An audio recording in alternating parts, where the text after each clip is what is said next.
Hey everybody, welcome Friday, April 29th, 2022.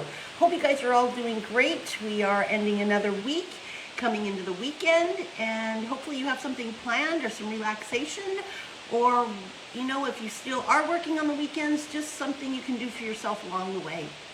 I am Mona with Journey.Of.Purpose Life Coaching, and I once again want to thank you for joining me along this journey as we've been looking at the 21 ways to spring clean our lives.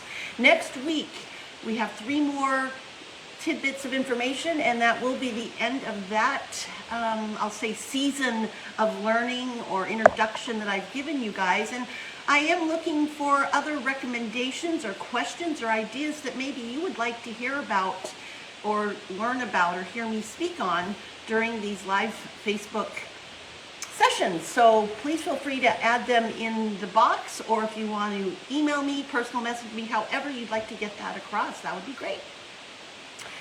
So what we're going to look at today is getting rid of physical clutter. And that kind of goes along with what we think of as spring cleaning, just totally deep cleaning the house, maybe even including your cars or workspace.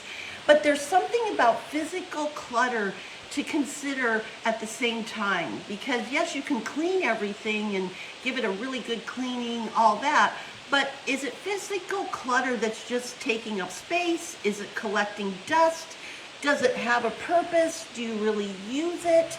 There's just questions to maybe consider physical clutter. And we have talked about even the physical clutter in our minds. I mean, not like physical, mental, emotional. So like they say, tidy home, tidy mind. I thought that was cute. I found that. And maybe even start with a junk drawer. I'm pretty much a minimalist, but there are some areas that, sometimes I need to spend more time on. But for those people that it's hard to get rid of physical things, these are just some questions for you to answer or ask yourself and answer and ponder as you're doing the spring cleaning. And maybe something is simple, and I say simple, but it may not be simple for some people, to start with the junk drawer. There were some other interesting recommendations I saw that I hadn't really thought about. Maybe rearranging your storage, or how you have storage, even going through the storage. Can you lessen it? Do you need to put more things in storage? Great question. This is a cute one. Clean your shower when you're in it. Maybe that takes a few steps, a little less stress. You can do it at one time. We've talked about this before. Designate some tech-free area of your home. It could be your office, maybe in your car, wherever you could lessen some of that time. Maybe you have a she shed, maybe you have a man cave, maybe that would be the place to do that. And I kind of like this saying: sort out, throw out, old, donate, sell. There are so many worthwhile places, nonprofit donations areas. There's also a lot of places that you can sell your own items. Just if you have any questions, tons on Facebook, or even, just Googling it. And there were some things that I will end with that I hadn't really thought of, but order and replace air filters, or furnace filters, whatever you may have. That may be a good time of the year to make a mental note. Your detectors, smoke detectors, the batteries in the fire, smoke detectors. Look at your pantry. Once again, edit, they say, consider. Purging closets, and we kind of did that with clothes. Schedule maintenance of appliances.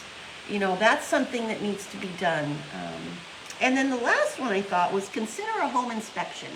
And you usually hear about that when you're purchasing a home. However, the way they described it is, if you made a yearly home inspection as part of your spring cleaning, you might be able to head off a lot of problems that might become serious versus, waiting and, I should say, before they get serious. Head them off ahead of time. So I hope that this has brought some good things for you to think about. And I'm wondering, out of all the things I've listed, what do you find the most interesting, or maybe something you've never heard about? Just share that in the box below. And before we end for today, I had a question yesterday about noise in some of my videos.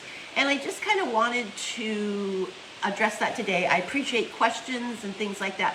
I do live in a small town. I live in downtown of that town. I do have neighbors in close proximity around me. I also, as you know, have 2 cats, Daisy and Zoe, who are here with me. And I am recording out of my home office when I do this. So I go to extreme steps to make things as quiet and user-friendly so that you're focused on the recording. However, there are some things out of my control that happen, and I just cannot do that, or I have no control over that. But in general, I turn off all my appliances that make noise. I even turn off my heater that sits behind me because I don't want it to come on during.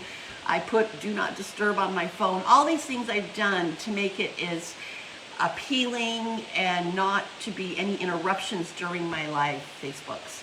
So if those things should happen, I apologize ahead of time, but I have done all I can do, and I continue to do all I can do to make these as good as I can and not have a lot of interruptions that would, draw you away from what I'm talking about. But I always appreciate questions and comments and suggestions.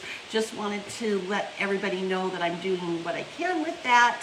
And I appreciate all of you following along. Have a great weekend. And remember, Mother's Day is coming up. So maybe start planning that special time. Not this weekend, but next weekend it'll be here. So until then, enjoy the journey, be empowered, live on purpose. Bye-bye.